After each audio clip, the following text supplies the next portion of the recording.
Sierra was a 28-year-old African-American woman. She was diagnosed with colon cancer after what seemed like far too long between the presentation of her symptoms and the actual diagnosis. So she went for many months undiagnosed. By the time she was diagnosed, her cancer was already too far advanced to really make an impact or extend her life. Sierra was very determined to do absolutely everything she could to fight her disease for her son, for her fiance, and for her family. She was clearly not in the mindset of a dying person. She had little to no insight, at least insight that she would admit to, of the fact that she was nearing the end of life or even heading towards the end of her life. Her family was not at all ready to see her go. They loved her and they wanted her to fight this as well. After we had a meeting, a very touching meeting, where the son finally put words to what was the experience in the room, and that is the question, is my sister going to die? At that point, we decided that we better move the meeting into Sierra's room. We all gathered together with Sierra, her mom, her stepdad, her siblings, and her care team here at the hospice inpatient unit. Dr. Farrell was with her, speaking to her, trying to explain to her what we were no longer able to do for her medically.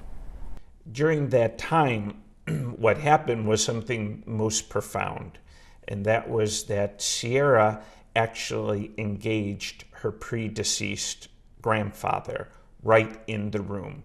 It happens every single time I talk about it. I get goosebumps. I get this sense of amazement and emotion to be there with someone when they experienced a vision like that. She saw her grandfather. Afterwards, Sierra's mother said, "What did he say?" And he said, "I'm very proud of you. You are a wonderful granddaughter. You are a wonderful daughter. You are a wonderful mother." As the conversation was going on, Tammy asked Sierra, "What is he saying to you now?" He's saying, "I'm going to see you soon, and everything is going to be okay." At that point, Tammy said, "Listen to your grandfather." And it was at that point, really, that the family knew that Sierra's time was limited. It was probably less than a week after that vision that she was able to let go and she passed. If we discount end-of-life dreams and visions,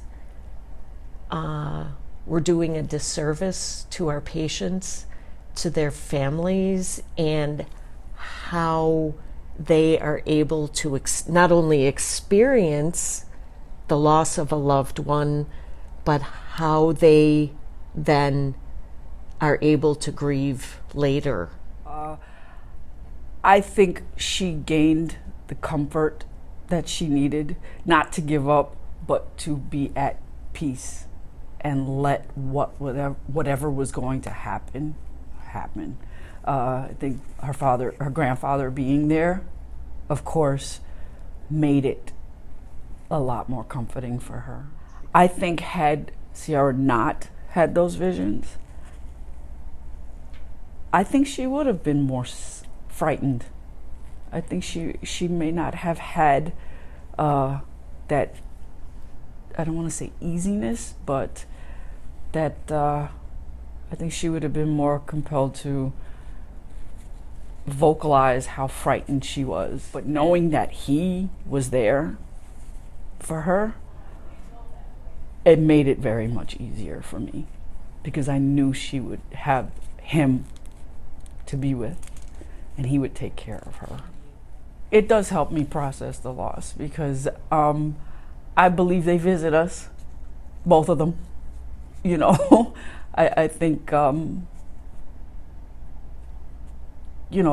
things happen for a reason. And yes, she's not in pain anymore, and she's back to her healthy, playful, joyful self, and he's there to watch over her as he did here.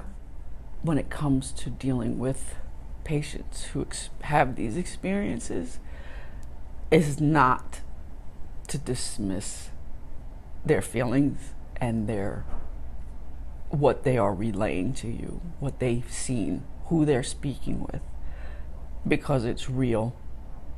It's not, in my opinion, it's real. To them, it's real.